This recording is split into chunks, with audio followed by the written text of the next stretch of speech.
नमस्कार. सादर करत आहोत ठाणे वार्ता. ठळक घडामोडी. ठाणे लोकसभा मतदारसंघात युवक मतदारांच्या संख्येत लक्षणीय वाढ. जिल्ह्यामध्ये नामनिर्देशन पत्र दाखल करण्यास सुरुवात. दारूच्या नशेत रोज आई बापाला मारणाऱ्या युवकाची याच वडिलांनी केली हत्या. आणि वाढलेल्या झाडांवर कोपरीत अंधश्रद्धेचे प्रकार. या आणि इतर घडामोडी विस्तृतपणे पण काही क्षणातच. आमच्या फेसबुक पेज तसंच यूट्यूब चॅनल आणि संकेतस्थळाला सबस्क्राईब करायला विसरू नका. आपण पाहत आहात श्री स्थानक वाहिनी, ठाणे जिल्ह्याचं मुख्य व्यासपीठ. ठाणे वार्ता पहा श्री स्थानक वाहिनीवर. आता सकाळी 9:15 पासून रात्री 9:15 पर्यंत ठाणे वार्ता, ठाण्यातील पहिलं दृकश्राव्य माध्यम. ठाणे वार्ता आणि श्री स्थानक वाहिनीचं लाईव्ह स्ट्रीमिंग. ठाणेवार्ता.com वरील लाईव्ह स्ट्रीमवर क्लिक करा आणि अगदी मोबाईलवरही ठाणे वार्ता श्री स्थानक वाहिनीचा आनंद लुटा. यासाठी आमचं ॲप डाउनलोड करा. ठाणे वार्ता पहा श्री स्थानक वाहिनीवर. आता सकाळी 9:15 पासून रात्री 9:15 पर्यंत ठाणे वार्ता, ठाण्यातील पहिलं दृकश्राव्य माध्यम. आपण पाहत आहात श्री स्थानक वाहिनी, ठाणे जिल्ह्याचं मुख्य व्यासपीठ. जिल्ह्यामध्ये लोकसभा निवडणुकीकरता यंदा प्रथमच युवक मतदारांच्या संख्येत लक्षणीय वाढ झाली आहे. ही वाढ अपेक्षित इतकी नसली तरी उल्लेखनीय असल्याचं जिल्हाधिकाऱ्यांनी सांगितलं. जिल्ह्यातील सार्वत्रिक निवडणुकीच्या पार्श्वभूमीवर बोलावलेल्या पत्रकार परिषदेत त्यांनी ही माहिती दिली. जिल्ह्यामध्ये 5व्या टप्प्यासाठी मतदान होणार असून जिल्ह्यातील सर्व यंत्रणा सज्ज असल्याचं त्यांनी सांगितलं. या निवडणुकीसाठी उद्यापासून नामनिर्देशन पत्र दाखल करता येणार आहेत.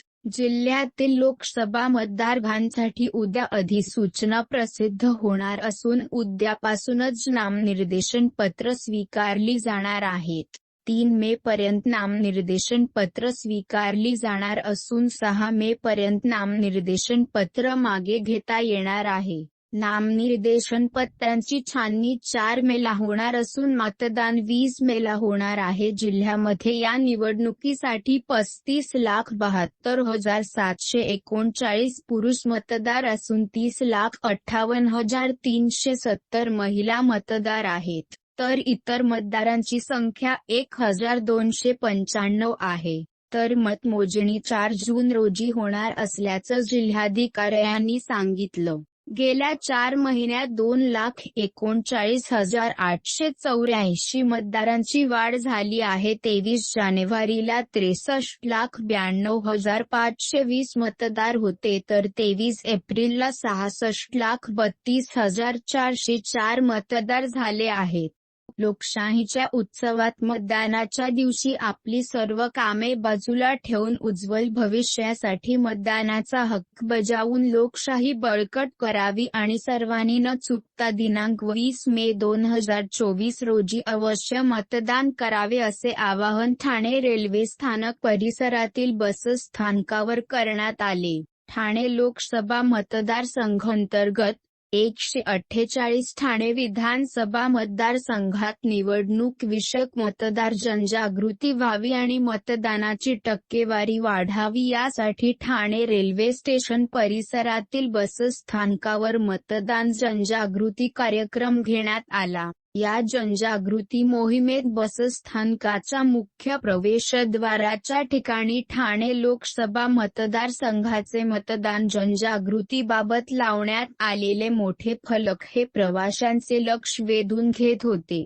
यावेळी स्वीपच्या पथकाने बसस्थानकावरील प्रवाशांना मतदानाचे महत्त्व पटवून दिले. या कार्यक्रमात ठाणे परिवहन बसस्थानक येथील सर्व अधिकारी, कर्मचारी आणि प्रवासी सहभागी झाले होते. यावेळी मतदान जनजागृती विषयक माझं मत माझा अधिकार, मतदार राजा जागा हो, लोकशाहीचा धागा हो आणि जागरूक मतदार लोकशाहीचा आधार या घोषणा सर्व प्रवाशांनी मोठ्या आवाजात सामूहिकपणे दिल्या.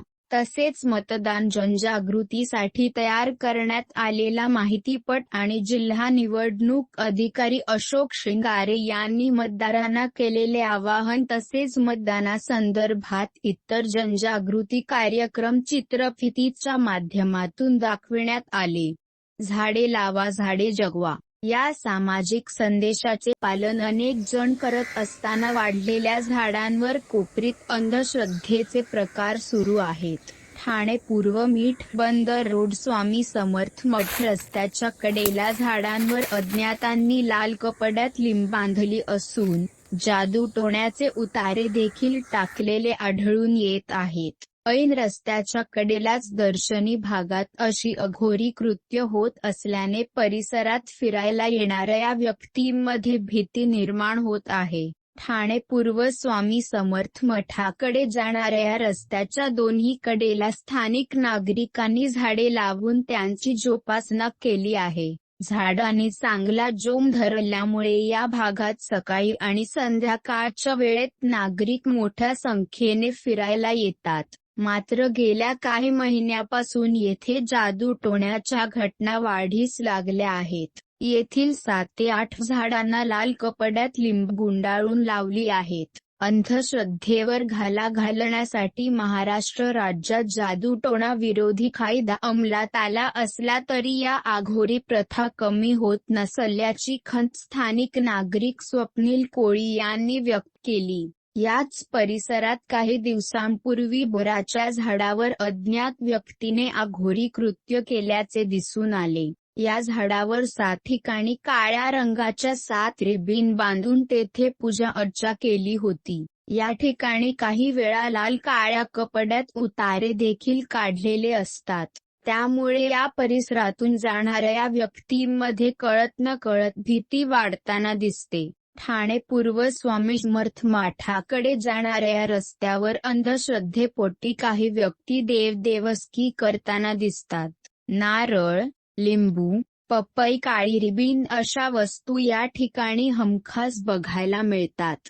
फिरण्यासाठी येणाऱ्या नागरिकांमध्ये भीतीचे वातावरण पसरू लागले आहे. असे प्रकार रोखण्यासाठी अंधभक्तांवर कडक कारवाई होणे आवश्यक आहे.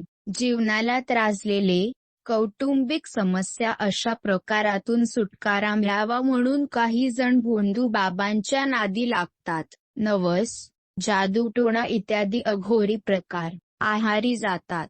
मात्र यामुळे भोंदूबाबाचे फावत आहे. लोकांच्या कमकुवत मनाचा हे बाबा पैसे उकळण्यासाठी उपयोग करून घेतात. त्यामुळे वेळीच लोकांनी जागृत होण्याची गरज आहे. पोलिसाच्या तावडीतून निसटलेल्या सराईत चोराला पुन्हा जेरबंद करण्यात कल्याण पोलिसांना यश आलं आहे. देशभरात 100हून जास्त चोरीचे गुन्हे असलेला कुख्यात चोरट्या गुजरात पोलिसाच्या ताब्यातून निसटला होता. रामविलास गुप्ता या चोरट्याच्या शोधात 6 राज्याची पोलीस होती. कल्याण नजीक एका ढाब्यावर रामविलास बसला आहे याची माहिती मिळताच कल्याणच्या कोळसेवाडी पोलीस अवघ्या 12 मिनिटात त्या ढाब्यावर पोहोचले. त्यांनी रामविलासला ताब्यात घेतले. 10 एप्रिल रोजी गुजरात पोलीस रामविलास गुप्ता नावाच्या एका आरोपीला ठाण्यात एका तपासानिमित्त घेऊन आली होती. संधीचा फायदा घेत रामविलास गुजरात पोलिसाच्या तावडीतून निसटला. रामविलास गुप्ता हा कुख्यात चोरटा आहे. उत्तर प्रदेशात राहणारा रामविलास गुप्ता याने देशभरात चोरीचे गुन्हे केले आहेत. 100हून जास्त गुन्हे रामविलास याच्या विरोधात दाखल आहेत. महाराष्ट्र, कर्नाटक, तेलंगणा, गुजरात, दिल्ली, आंध्र प्रदेश या राज्यात तो अनेक गुन्ह्यात फरार आहे. एवढा मोठा सराईत चोरटा पोलिसाच्या ताब्यातून निसटल्याने त्याच्या शोधात अनेक पोलीस पथके काम करीत होते. कल्याणच्या कोळसेवाडी पोलीस स्टेशनचे वरिष्ठ पोलीस निरीक्षक अशोक कदम यांना पोलीस स्टेशनमधील पोलीस अधिकारी दिनकर पगारे यांनी रामविलासबद्दल एक माहिती दिली. दिनकर पगारे यांचे पोलीस पथक कल्याण नजीक मारळ परिसरातील एका ढाब्यावर पोहोचले. रामविलास त्या ठिकाणी कोणाच्या तरी प्रतीक्षेत बसला होता. रामविलास परत पसार होऊ नये यासाठी पोलिसांनी चारही बाजूंनी त्याला घेरले. पोलीस कर्मचारी सुशील हांदे, सचिन कदम अन्य 7 पोलिसांनी रामविलास याच्यावर झडप घातली. रामविलासला ताब्यात घेतले. आपण पकडले गेलो आहे हे पाहून त्याच्या पायाखालची वाळू सरकली. पोलिसांनी त्याला पकडून पुन्हा गुजरात पोलिसांच्या ताब्यात दिले आहे. रामविलासने चोरी केलेल्या पैशातून उत्तर प्रदेशात एक मोठा बंगला बांधला आहे. दुचाकी आणि 4 चाकी ढिगभर गाड्या आहेत. इतका मोठा चोरटा पकडला गेल्याने पोलिसांनी सुटकेचा श्वास घेतला आहे. सर्व नागरिकांना आवाहन करण्यात येत आहे की सध्या डासांमार्फत पसरणाऱ्या डेंग्यू या आजाराचा प्रसार रोखण्यासाठी प्रत्येकाने पुढील प्रमाणे कार्यवाही करावी. डेंग्यू आजार एडिस इजिप्ती हा डास चावल्याने होतो. या डासांची पैदास साचलेल्या किंवा साचवलेल्या स्वच्छ पाण्यामध्ये होते. 8 दिवसांपेक्षा जास्त दिवस पाणी उघडे व साचून राहिल्यास त्यात डास अंडी घालतात. अंड्यांच्या अळ्या तयार होऊन पुढे डास तयार होतात. यासाठी आपल्या घरातील पाणी साठे उदाहरणार्थ बॅरल्स, पिंपे, टाक्या, हौद, रांजणे इत्यादी दर आठवड्याला रिकामे करून घासून पुसून कोरडे करून पुन्हा भरावे. 1 दिवस कोरडा दिवस म्हणून पाळावा. पाणी साठ्यांना घट्ट झाकणे बसवावीत किंवा जुनी साडी, चादर, धोतर यांनी बांधून झाकून ठेवावीत, म्हणजे डास त्यात जाऊन अंडी घालणार नाहीत. घराच्या गच्चीवर, आजूबाजूला, अंगणात कोठेही पाणी साचू देऊ नये. भंगार सामान उघड्यावर टाकू नये. उदाहरणार्थ टायर्स, प्लास्टिक सामान, कुंड्या, टाकाऊ वस्तू इत्यादी. अशा सामानात पावसाचे पाणी साठून त्यात डेंग्यूच्या डासांची पैदास होते. घरातील कूलर्स, फ्रीजच्या पाठीमागील ट्रे हे देखील वेळोवेळी कोरडे करावेत. लक्षात ठेवा, नुसत्या फवारणीने डास घनता कमी होत नाही, तर त्यासाठी डास पैदास ठिकाणे नष्ट करणे ही आपल्या सर्वांची जबाबदारी आहे. कोणताही ताप अंगावर न काढता जवळच्या शासकीय रुग्णालयात मोफत औषधोपचार घ्या. अशा प्रकारे नागरिकांनी सहकार्य केल्यास डेंग्यूचा प्रसार रोखणे सहज शक्य आहे. उत्सव निवडणुकीचा अभिमान देशाचा, मतदान राजा ठेव कर्तव्याचे भान सशक्त लोकशाहीसाठी कर मतदान असे आवाहन सेल्फी स्टँडच्या माध्यमातून जिल्हा निवडणूक अधिकारी अशोक शिंगारे यांनी नागरिकांना केले आहे. नागरिकांना मतदानासाठी प्रवृत्त करण्यासाठी हातभार तक्रारीचा बोटभर उपाय असा जनजागृती करणारा सेल्फी स्टँड ठाणे जिल्हाधिकारी कार्यालयाच्या आवारात लावण्यात आला असून कार्यालयात येणारे नागरिक या ठिकाणी सेल्फी घेत आहेत. ठाणे जिल्हाधिकारी कार्यालयाच्या आवारात लावण्यात आलेला सेल्फी स्टँड या ठिकाणी येणाऱ्या नागरिकांचे लक्ष वेधून घेत आहे. तुमचे मत तुमचा अधिकार, वृद्ध असो किंवा जवान सर्वजण करा मतदान.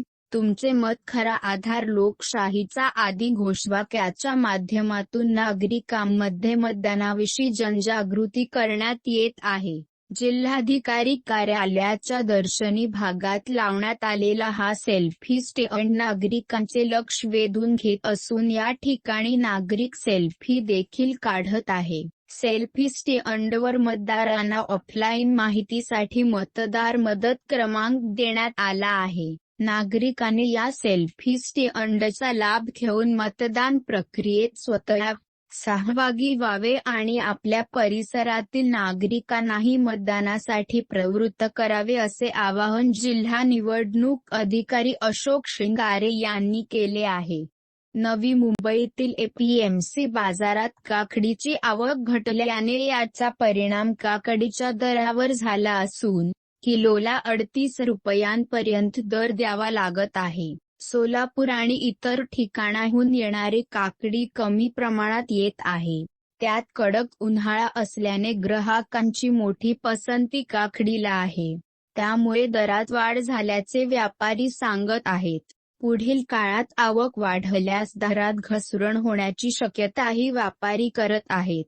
भिवंडी लोकसभेतून आदिवासी महिला भिवंडी लोकसभेसाठी रिंगणात आहे. भिवंडी लोकसभेत अनेक ग्रामीण भाग असून या भागात मोठ्या प्रमाणात आदिवासी समाज राहत असून आजही ग्रामीण भागात या आदिवासींना वणवण फिरावे लागत आहे. तर गावातून शहरात उपचारासाठी यावे लागत असल्याने आता ग्रामीण भागातील आदिवासींचा विकास करण्यासाठी आदिवासी महिला ताराबाई वाघे हिने पुढाकार घेत भूमिपुत्र पक्षाकडून भिवंडी लोकसभेसाठी निवडणूक लढवणार आहे. ताराबाई वाघे हया आदिवासी महिलेला भूमिपुत्र पक्षाच्या वतीने उमेदवारी दिल्याने आदिवासी समाजामध्ये आनंदाचे वातावरण पसरले आहे. तर आदिवासी समस्या सोडविण्यासाठी कल्याण, ठाणे, मुंबई येथे उमेदवार उभे करणार असल्याची माहिती भूमिपुत्र पक्षाचे राष्ट्रीय अध्यक्ष चंद्रकांत मोटे यांनी दिली आहे. दारूच्या नशेत रोज आई बापाला मारणाऱ्या युवकाची याच वडिलांनी हत्या करण्याचा प्रकार डोंबिवलीत घडला आहे. घरातील सीडीवरून पडून जखमी होऊन तरुणाचा मृत्यू झाला आहे अशी माहिती पोलिसांना मिळाली होती. मात्र पोलीस तपासात धक्कादायक खुलासा झाला आहे. या तरुणाची हत्या त्याच्या वयोवृद्ध बापानेच केली. दररोज दारू पिऊन मुलगा आई वडिलांना मारहाण करत होता. अखेर बापाने कंटाळून 30 वर्षीय मुलाला बेदम मारहाण केली. नंतर नायलॉनच्या रस्सीने गळा आवळून त्याची हत्या केली.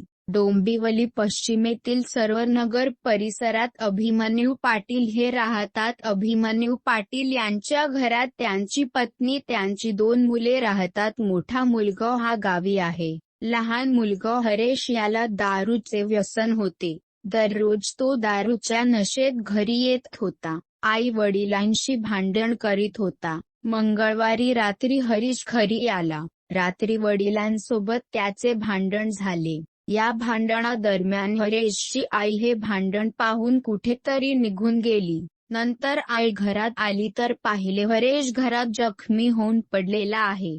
त्याचा मृत्यू झाला आहे. नंतर विष्णुनगर पोलिसांना याची माहिती दिली गेली. पोलिसांनी या प्रकरणात हरेशचा मृतदेह पोस्टमार्टम करिता पाठविला. मयत हरेशचे वडील अभिमन्यू यांनी सांगितले की घराला लागून असलेल्या शिडीवरून पडून जखमी झाला होता. त्यामुळे हरेशचा मृत्यू झाला आहे. मात्र या प्रकरणाचा पोलीस तपासात धक्कादायक खुलासा झाला. हरेश याची हत्या त्याचे वडील अभिमन्यू यांनीच केली होती.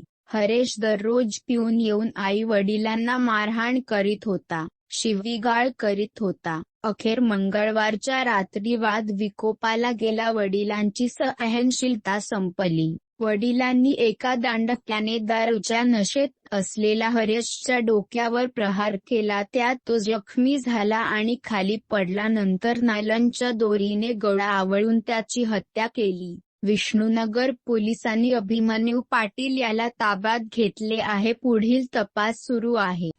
आपण पाहत आहात श्री स्थानक वाहिनी, ठाणे जिल्ह्याचं मुख्य व्यासपीठ. ठाणे वार्ता पहा श्री स्थानक वाहिनीवर. आता सकाळी 9:15 पासून रात्री 9:15 पर्यंत ठाणे वार्ता, ठाण्यातील पहिलं दृकश्राव्य माध्यम. ठाणे वार्ता आणि श्री स्थानक वाहिनीचं लाईव्ह स्ट्रीमिंग ठाणेवार्ता.com वरील लाईव्ह स्ट्रीमवर क्लिक करा आणि अगदी मोबाईलवरही ठाणे वार्ता श्री स्थानक वाहिनीचा आनंद लुटा. यासाठी आमचं ॲप डाउनलोड करा. ठाणे वार्ता पहा श्री स्थानक वाहिनीवर. आता सकाळी 9:15 पासून रात्री 9:15 पर्यंत ठाणे वार्ता, ठाण्यातील पहिलं दृकश्राव्य माध्यम. आपण पाहत आहात श्री स्थानक वाहिनी, ठाणे जिल्ह्याचं मुख्य व्यासपीठ. आपण आपले कार्यक्रम अथवा बातम्या आम्हाला ठाणेवार्ता@gmail.com या आमच्या ईमेलवर कळवू शकता. ठळक घडामोडी शेवटी पुन्हा एकदा. ठाणे लोकसभा मतदारसंघात युवक मतदारांच्या संख्येत लक्षणीय वाढ. जिल्ह्यामध्ये नामनिर्देशन पत्र दाखल करण्यास सुरुवात. दारूच्या नशेत रोज आई बापाला मारणाऱ्या युवकाची याच वडिलांनी केली हत्या. आणि वाढलेल्या झाडांवर कोपरीत अंधश्रद्धेचे प्रकार. या होत्या ठाणे वार्ता. आपली एखादी बातमी बघायची राहून गेल्यास आपण आमच्या ठाणेवार्ता.in या संकेतस्थळाला किंवा फेसबुक पेज तसंच यूट्यूबचे अनेलला अवश्य भेट द्या. मग पुन्हा भेटू पुढील बातमीपत्रात फक्त श्रीस्थानक वाहिनीवर. धन्यवाद.